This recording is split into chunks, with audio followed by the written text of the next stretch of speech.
Hello, hello. Let's see. Hopefully my microphone is now working and we are good to go. It has been a long time. So hopefully everybody is doing well. Who knows who's going to show up because I have not shown up for quite some time. I had to take a mental break. This year was crazy to say the least. So I took a mental break. I went on vacation to Florida. We went to Destin, and I came home and had COVID. And now Skylar has COVID, my husband has COVID, and it is horrible. Now, I should say that I'm blessed because I do not have any of the upper respiratory issues going on. Um, I can breathe fine.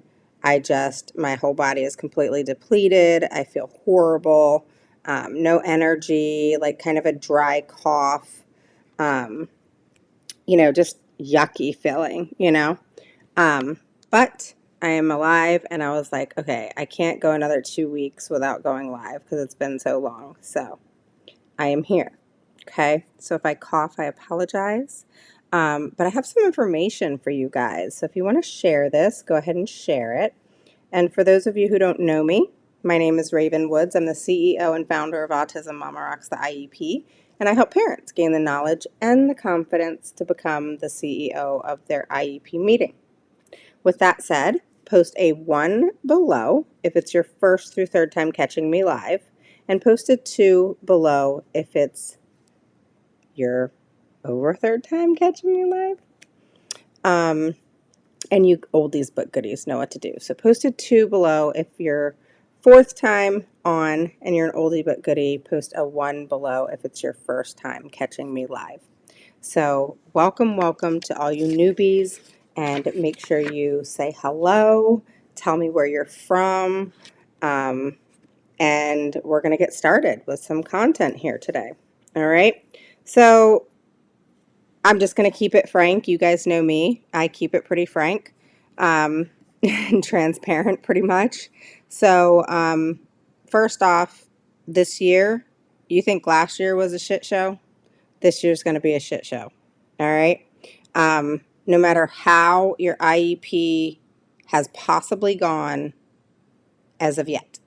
All right. Because there's going to be so many changes. Schools are going to be so overwhelmed. Things are going to be tweaked and changed, and they're going to change policies on you. They're going to send letters home. They've already started. Hi, Stephanie. How are you? And California and Oregon have already gotten started. Oregon, you do not want to even get me started on this. I don't even know what to say. I'm going to be posting something in reference to this in the article for you guys, and I'm going to be posting it on my group. So if you're not part of the group, just put in the search bar Autism Mama Rocks the IEP group and join the group. But I am going to disregard all of my rules for this post because I want outrage. I do. I want outrage. I want opinions. This is the time to have them. There's a time and place for everything, and this is the time to have them. Hey, Aaron. Hey, Bill. So you need to have an opinion in reference to this. So what's going on in Oregon, you ask? Okay, well, the governor, I think she has mental issues. All right, I really do. She has signed an order, okay? The order literally states, I'm going to read it to you, okay? So the order is SB 744, and it is a bill that suspends the proficiency requirements for students for 3 years due to COVID, allowing them to graduate without being proficient in reading, writing, and math. I'm not sure if I read that right. I'm a pretty fluent reader. Let me say that again. It says, the bill, which suspends the proficiency requirements for students for 3 years. Oh, here's the best part. Just kidding. I feel, tell me your thoughts, it's completely prejudiced. She says the bill, which suspends the proficiency requirements for students for 3 years, has attracted controversy for at least temporarily suspending academic standards amid the COVID-19 pandemic. Hold up. Bakers argued the existing proficiency levels for math and reading presented an unfair challenge for students who do not do well on tests. Here's the kick part. And Boyle said that the new standards for graduation would aid Oregon's Black, Latino, Latinx, am I saying that right? Latinx, Indigenous, Asian, Pacific Islander, tribal, and students of color. Is it just me, or is that prejudice? How I interpret that is, hey, for the next 3 years, we're going to allow kids. This has nothing to do specifically with special needs kids, all right? But it's basically saying, hey, kids are allowed to graduate without being proficient in reading, writing, and math, and we're going to forgive it for the next 3 years, and it's all because of these people. That's how I'm interpreting it. So I'm not really sure what to think about that. I'm not sure what to think about allowing children to graduate without being proficient, because they're not referencing special needs children. They're referencing just the state, period. And then she specifically states, because of these people. I would be outraged. You know, one of my clients is from Oregon. I told her, I said, you need to start a petition. You need to figure something out. You need to do something. Someone's got to make a change there. Now, granted, it would take a long time to get her out of office and all this and all that, but someone's got to make a stink about it, because that's crazy. And the thought that she did that, I really want to know what the heck was in her brain and how that could even be allowed. All right, let's move on to California, my favorite state. Just kidding. So they have ordered that all children are going to be doing independent study. What the hell is that? How I look at that is, okay, the kids are supposed to teach themselves. They're given paper. It reminds me of distance learning, not virtual learning where the teacher's teaching, but distance learning, right? Where you get something weekly, a packet, have at it, teach yourselves. Then special education children, and this is because of all the stink and the lawsuits and everything else going on in California, SPED students are required to go to school.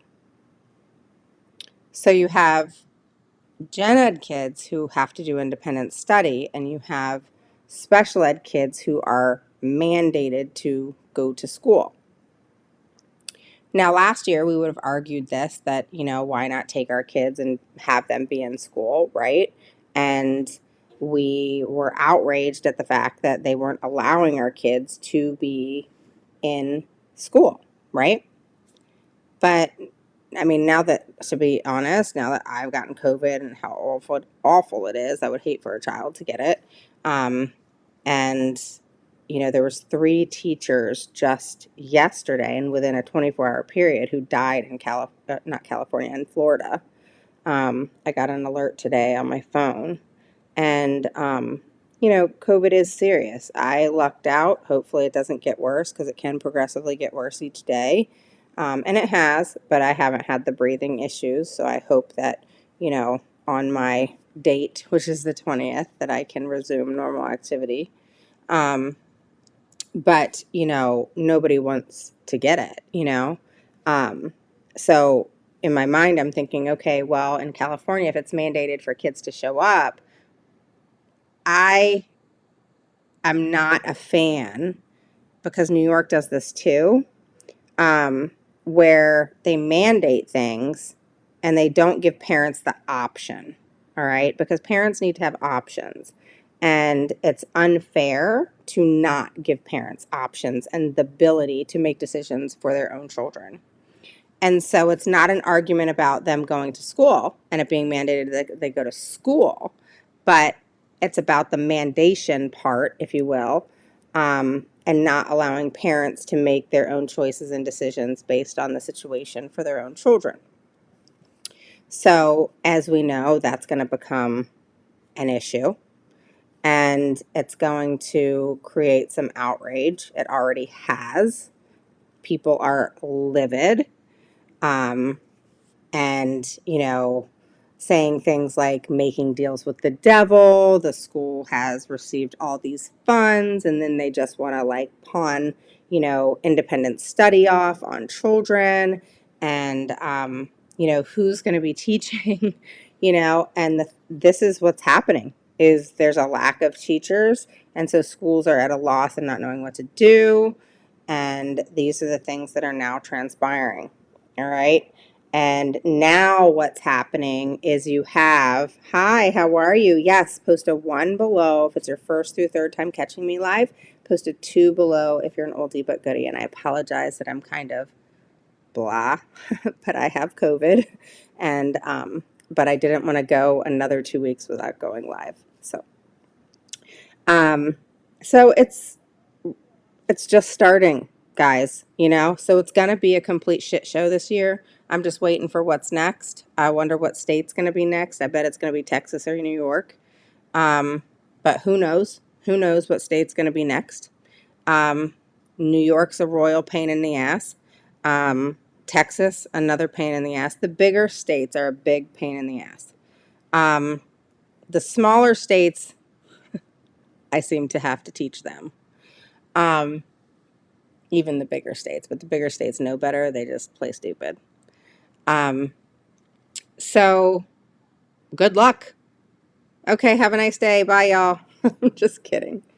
Okay, so what are we going to do about this, right? So let's just start with California, because Oregon, I just don't even want to talk about her ignorant ass. Like, I just don't even know what to say. I mean, who does that? Who does that? You know? Especially how she specified, she specified all minorities, Spanish, Asian, blacks. What the hell? How do you do that? For those of you who are just jumping on, let me explain. Okay, the SB 44 in Oregon says she signed a law, okay, that suspends proficiency requirements for students for 3 years. And it has attracted controversy for at least temporarily suspending academic standards amid the COVID, pandemic.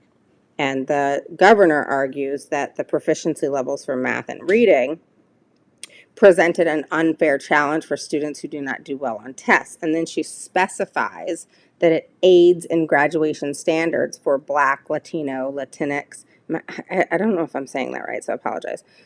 Indigenous, Asian, Pacific Islander, tribal, and students of color. I wouldn't say for the first time, but I can say that I am rendered speechless very little. I don't know what to say to this. I think that it's completely disgusting and prejudiced. And I think that to specify certain, like minorities and whatever, I don't know what to say. But like I said, wait for the shit show. It hasn't even hit yet. So going back to California, independent study, just for gen ed kids. So if you have, say, a child with special needs and you have a child with no needs at all, just a typical child. Oh, they all have needs, right? But you know what I'm saying. It's going to pose problems because California is not letting them in school.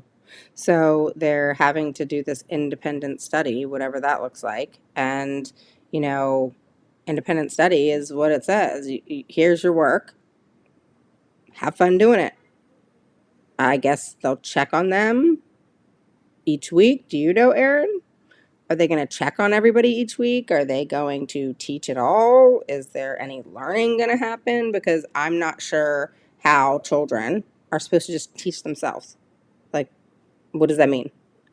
Um, and then you have children with special needs, and this is kind of humorous a little bit to me because they've gone through so many complaints, they've gone through so many violations, they've gone through so many, lawsuits in California that, oh, special needs kids are mandated now to go to school.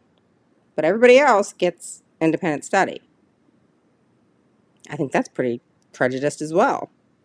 Um, but at the same time, am I for our kids going to school there and it being mandated, not mandated, but they are able to go to school and we're not fighting again to get them into school? Yes. The argument I have is, why can't it be where parents have the choice, the ability to choose to put their child in school or not put their child in school? Now, mind you, I will say, if you choose, say in California, not to put your child in school, all right, I believe they're saying that you have to sign a paper that you will not hold them liable and for the denial of FAPE. All right, so that's the funny thing, because that's why they're saying kids with special needs have to be in school. So with that said, and with all the COVID cases rising, I got I have what's called the Delta variant, is what they called it. And it sucks, but I'm alive. Sky has it, not one symptom, not one. Now, keep your fingers crossed for her, okay? Not one symptom, though. My husband has symptoms, but not as many as me. Like me, I have the sweating and the fevers and the feeling weak and cough and all that stuff, stomach pain, a bunch of different things. But what I don't have, or any of us have, is the chest or lung issues or trouble breathing. So we're lucky there. Now, mind you, today's my 5th day, and they say 5 through 10 is where things can get worse. So just cross your fingers for me. But I hope I just kind of fly through this and just feel like shit for a couple days and it goes away. So with California, that's going to cause a lot of issues, because I can see COVID going rampant, because right now it's like Florida, California, Texas are really ramping up on their cases. And there's other states as well, but those are the bigger states, so they're going to show larger numbers. And, you're going to have parents saying, no, I don't want to have my child go to school because I don't want them to get sick. There's a lot of controversy going around. I have my opinions. Hang on one second. Where, when someone gets the immunization, because they're given the live virus, I think that what's being said is for like 5 days, you can, I guess, be contagious. I don't know all the intricacies of it. Do not listen to me. I am no doctor. But that's what is kind of going around. Do I know if that's true or not? No, but it would make sense, if you're given a live virus, that you would, for a period of time, be somewhat contagious. I don't know. But they say that the virus lives on furniture, stuff like that, for up to 5 days, countertops, etc. So I don't know. But it's something to think about because we don't know.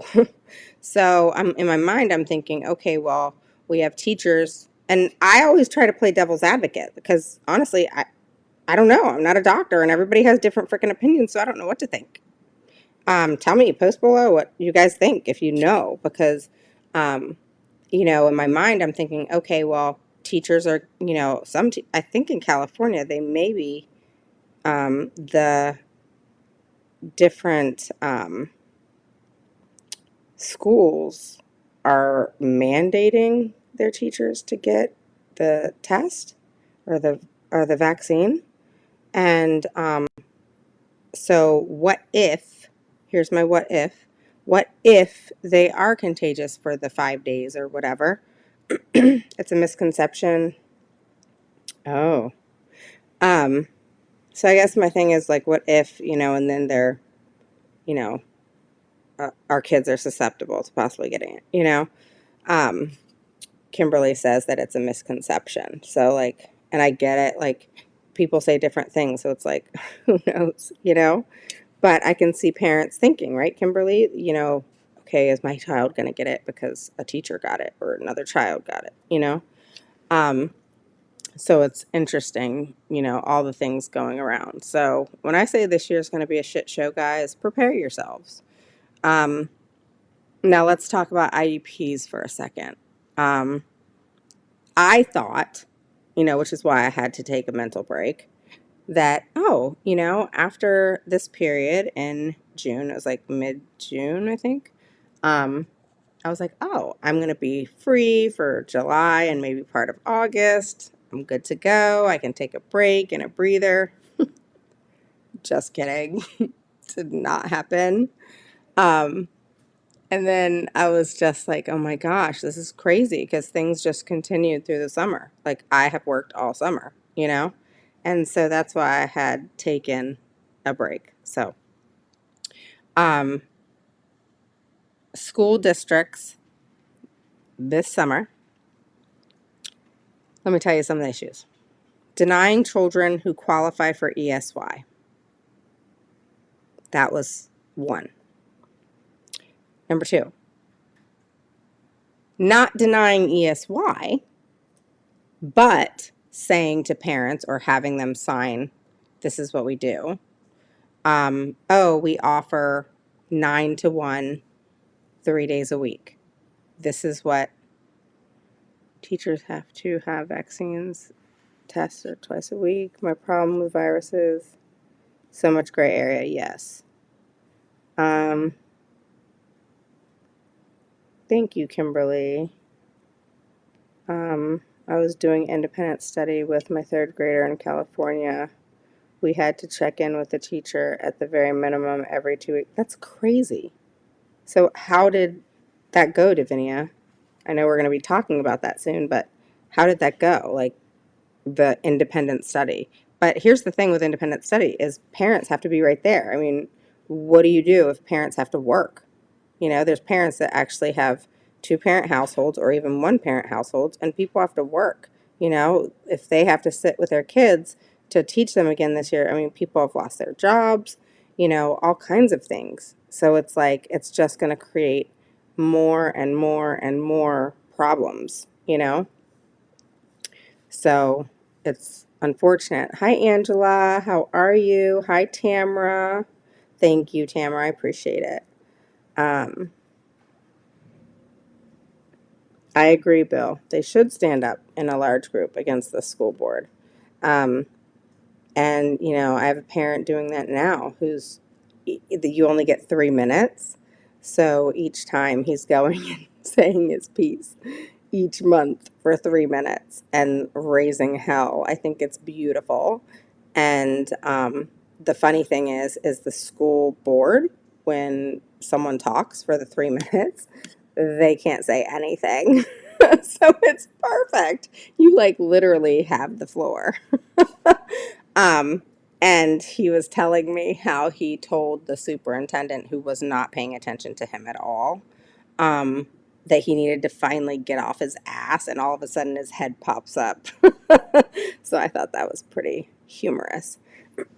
Segregation, yeah, Bill, as far as, um, Oregon's concerned, yeah, it is.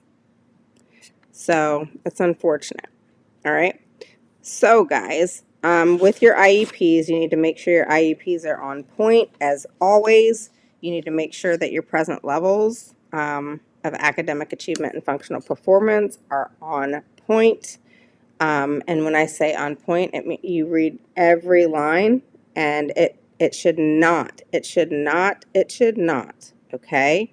Say, Samuel likes to swing on the swing. He's such a sweet boy. We're working on multiplication tables, and he is doing fractions and works with manipulatives, blah, blah, blah, blah, blah. That told me nothing. Okay. And what I mean by that, all right, is that when they're telling me he likes to swing, okay, I don't care if he likes to swing. That's awesome. I'm glad he likes to swing, but that tells me nothing educationally. All right. Then he's a sweet boy. Well, that's awesome. I'm sure his parents know that already, so we don't really need to document that. Um, and then he's working in multiplication. When that said, okay, well, what multiplication? How many numbers? One, two, three, what? Where's the need? He's working on multiplication. Is it a strength? Is it a weakness? What? Tell me what. What is he working on? He's working on single digit multiplication. He is very proficient in single digit multiplication.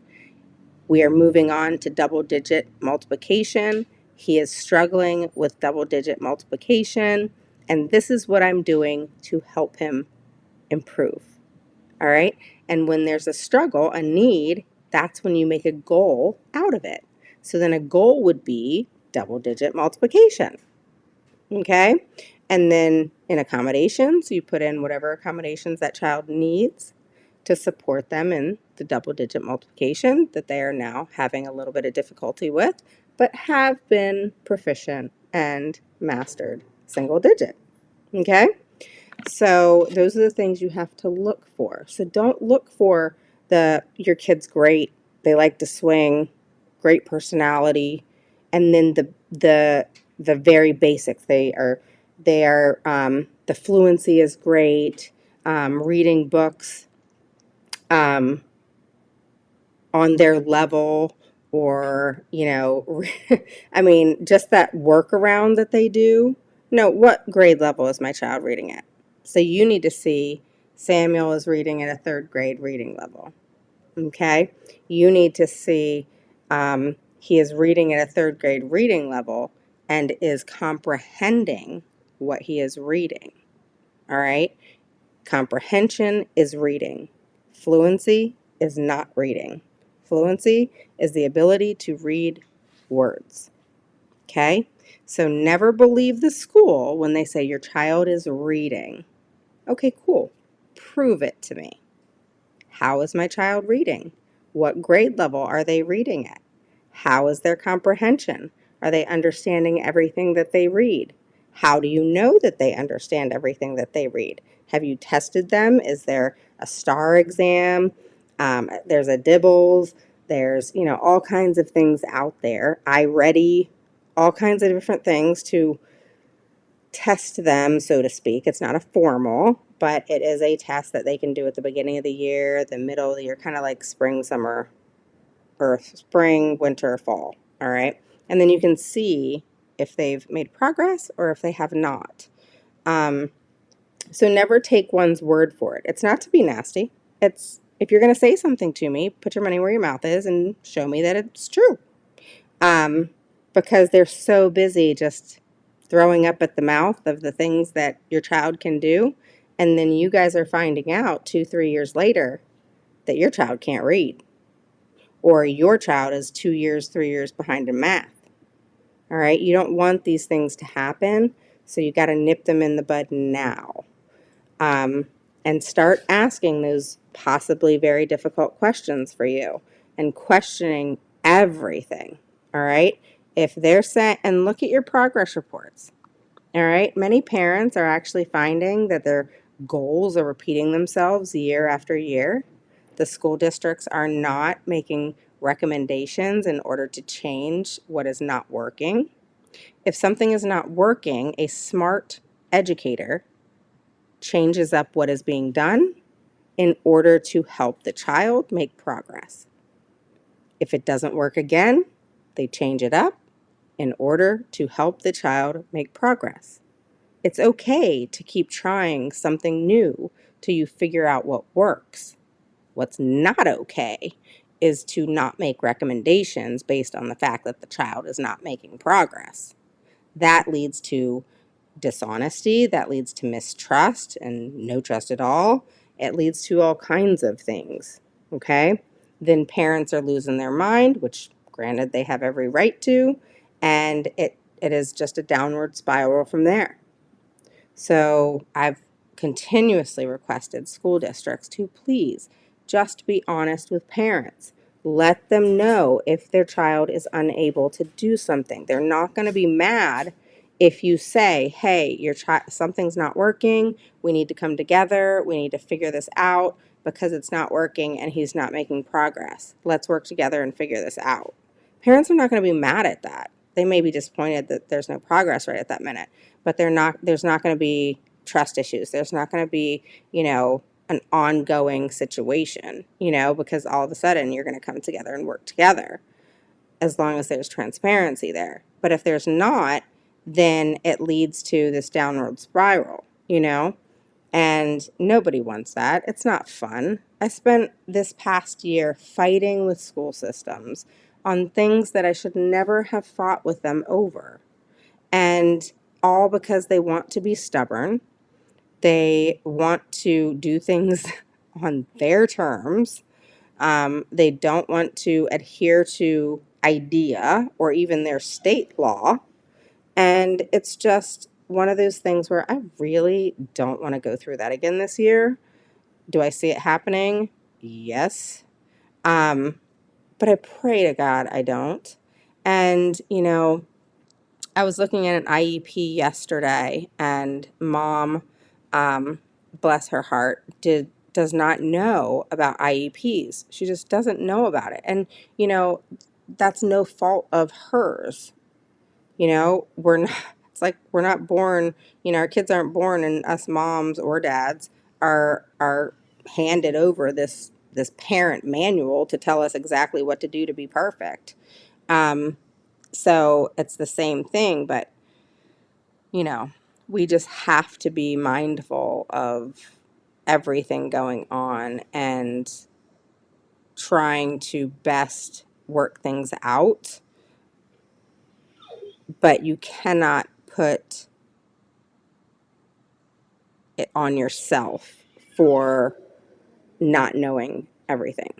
All right. And this mom, she put her faith and trust in the school, like many of us moms have. I sure as heck did. And then we're drastically disappointed because they let us down. They lied to us. They told us things that we thought were the truth and was not the truth. All of these things. When do you get back on? Well, that's right now. What are you doing? Okay. Do you want some crackers? Hold on, Skylar. Do you? Here. What? All right, here, come take this. She's doing online because she has absolutely no symptoms. Here you go, Sky. All right, go on up. You're welcome. All right, it's 4 o'clock. Go quickly. Thank God she doesn't have symptoms. That would be a nightmare. But she's totally fine. It's so weird. Okay, so it's okay to not know. But what's not okay, guys, is to continue to not know. All right, just start doing your homework. Sure, you can do what I did and get your Google PhD, but it only gets you so far because all the stuff that we read online I've always said gives us knowledge, right? Well, if you don't know how to put that knowledge into an IEP meeting and fight them and be on point with what you say, then all that knowledge goes to waste, right? And that's the difficult part for parents, is really trying to take that knowledge that many parents that I work with have, and taking that and really trying to put that into actions into the IEP, which can be very difficult. All right. And keeping emotion out of it, right? Um, so if you don't know, it's okay. But now it's time to figure it out, and that's not going to happen overnight. Do you maybe need help initially? Sure. And that's okay too. But you need to make sure that you figure it out, because this year, again, is going to be a shit show. Make sure that you pay attention to services. For example, sorry, I'm starting to like sweat. It's like with COVID, like sometimes you're fine and then all of a sudden you just like start to sweat. It's awful. But one of the things that I want you to be mindful about is services. I've seen, and just going with this IUP that I saw yesterday, which was horrid, and this child who was on the computer with mom yesterday. If a child has SLD, speech and language disorder, on their IEP, and you're only giving them speech 3 times a month, that school district is out of their ever loving frickin' mind. All right? I mean, that's just unacceptable. Unacceptable. If you have a SLD child who has trouble with speech, and SLD, speech and language disorder, does not mean that they cannot talk. Okay? Sometimes they are nonverbal, sometimes they are not, and they can speak fine. But fine meaning they can speak, There's still issues. Could be pragmatics, could be receptive, whatever. All right? At minimum, 3 times a week at 30 minutes. At minimum. All right? And that's if they have SLD on their IEP. I mean, that's just a no-brainer. All right? Why school systems try to do 20 minutes every week or 3 times a month or anything like that, they're crazy. Go to them and say, you're out of your damn mind. This ain't happening. My child needs 3 times a week. All right? At 30 minutes, because they need to be able to communicate. All right? Same thing with OT, if your child has sensory issue, etc., all the different things going on. But those are the things you have to be mindful of. And if you have that thought in your head, like something's not right, go with that. Go with your gut. Another thing is making sure the verbiage is on point. Okay? If your IEP has the word may in it, remove it. And on every page, there's no may. The child may have difficulty with this. The child may have this. No. The child does or he doesn't. But there's no may. All right? That is a word that is not specific, which all IEPs must be. Okay? So that's a word you want to look for. I can't go through every single word today, but that is a word you want to look for. And, just all together, you want to make sure the school districts are adhering to policy, to state law, and to IDEA. Okay? State law, in fact, is not supposed to be less than IDEA. Okay? And that's important to remember. Don't believe the little things that are said to you of, oh, we only do this. We can only do this. Um, this is all we have available right now. Well, I guess you're going to be contracting out because it's not my problem that that's not available. And those are the things that you need to say, letting them know that you know better, that you know that if they can't offer it, that they got to figure out how it's going to be offered by people that are not working for the school system. Okay? So that's it for today. All right. I want you guys to just check out your IEPs. Just check them out. All right. We're going to do a lot this year. I have a lot of content together for you. I'm going to be doing a lot of posting. I am going to be posting a lot here on the group, on Instagram. I'm just starting with TikTok. I have one so far. It's a little nerve-wracking. I'm still figuring it out. But I plan to start doing that along with YouTube as well. YouTube would be the same videos as here. I'll just be streaming in both, if that makes sense. So have a wonderful rest of your day, okay? Post below if you have any questions.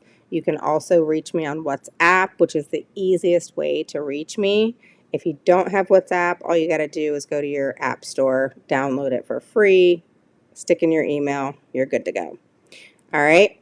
Um, so yeah, all right, guys, if you have any questions, let me know. Share this if you want to. And even if you are watching the replay, post a 1 below if it's your first through third time catching me live. Tell me where you're from. All right, I haven't been live in forever. I had to take a mental break. This year, as you guys know, was crazy. And then I went on vacation to Florida. We went to Destin, had the time of our lives, came home, got COVID. So that's the story of my life. So just even if you're, hey Kim, how are you? Hey Cheryl, how are you? Yeah, I'm feeling okay. I'm kind of sweating now, which is why I'm getting off. It's like my fevers come and go. It's weird, like, I don't know, like 1 second I'll be like, okay, I feel good for a little bit, not much energy. And then all of a sudden, bam, I have a low grade fever. So, all right. Thank you, Deborah. Thank you. Um, I'm a grandma and I'm tired already with my grandson's school. Today would have been his third day back. Mom got a call at 8:30 a.m. He was hitting himself. He hasn't hit himself all summer. They told her to come. Oh, they couldn't tolerate a meltdown. He has 2 teachers, only 3 students. Well, Deborah, are you still on here? Because them sending your grandson home is a violation of FAPE. They cannot send a child with special needs home because they have behavior issues. And does your grandson have a BIP, a behavior intervention plan? And if not, that definitely needs to go into play. But as a mom, I will tell you, being on day 3, so that's with the school, it's a violation of FAPE to send a child home who is having behavior issues, which basically says to the child, hey, if you act out, you get to go home to mom. The child's going to act out every damn day. He's going to be like, yes, all I got to do is hit, throw desks, climb under my desk, scream, whatever I got to do. And guess what? They're going to send me home to mom, which is what I want to do anyway. So stupid. All right. But they're educators. They're educators. So that's a no-no. All right. It'd be different if, like say he was hurt, Now, should you get a phone call? Absolutely. Absolutely. You want that phone call and you want it documented on a incident report of what happened. So call an incident report. But never should a child go home unless there is a safety issue that the school cannot handle. And basically tell that child, hey, all you got to do is act like this and you get to go home to mom. All right? And we all know children with, my own daughter did it too, can have self-inflicting behaviors like hitting himself. They can hit others. There's so many varieties of different things that children with special needs can do. Well, if every time they had those types of behavior issues, they were sent home, it'd be a real big mess, right? So make sure that you hold them accountable for that. And you say, don't ever send my child home for something that you can deal with at school. And now that we know we have behavior issues, if he doesn't have a BIP, you need to hold a meeting immediately to get an FBA done so that you can get a BIP in place, because obviously he can't be hitting himself, right? So you need to make sure that that is nipped in the bud, because we don't want our kids hitting themselves. We don't want a child hurting themselves in any way. And we need to be able to nip that in the bud. So if the school is not initiating that, you guys need to initiate that right away. And you need to make sure that the school jumps. All right. So if you put in an email saying, I need an IEP immediately due to self-inflicting behaviors, and FBA needs to be done immediately, they should meet within the first 10 days. But if they want to be jerks, by law, they have to meet within 30 days. Okay? And you need to ensure that this needs to happen, the FBA. All right? By a BCBA. All right? Message me if you have any questions, and I hope things work out. Hello, All Natural Roots. I don't know what your first name is. I like your doll. From Arkansas. Thank you, Lucy. I appreciate it. You have to fill me in on your stuff. Lori is from Kentucky. Kimberly's from Ohio. We got Georgia. Yeah, we went to Deborah. We went to Savannah, and then we saw my son in Kings Bay. He's stationed there in Georgia before we went to Destin. All right, guys. I don't know what that is that you just posted, Aaron. It's all kinds of jumbled mess. But the other is posted, the first one, but the second one, I don't know what that is. We did have a good trip. I'm so glad, Christina, that I did not start feeling bad until I was in the car on the way home. It took us 2 days. But I would have died if it was in Destin, because it was so gorgeous and so much fun. We're going back next year. But I would have been devastated. But no, we had a great time. So I'm glad at least I got sick on the way home, All right, guys, I will talk to you tomorrow or Monday. All right, depends on how I feel tomorrow. And we will be hitting it hard with lots of content. So keep following me. Make sure to share. Join the group. It's Autism Mama Rocks IEP group. Follow me on Instagram and follow me on YouTube. I'll talk to you guys soon. Bye-bye.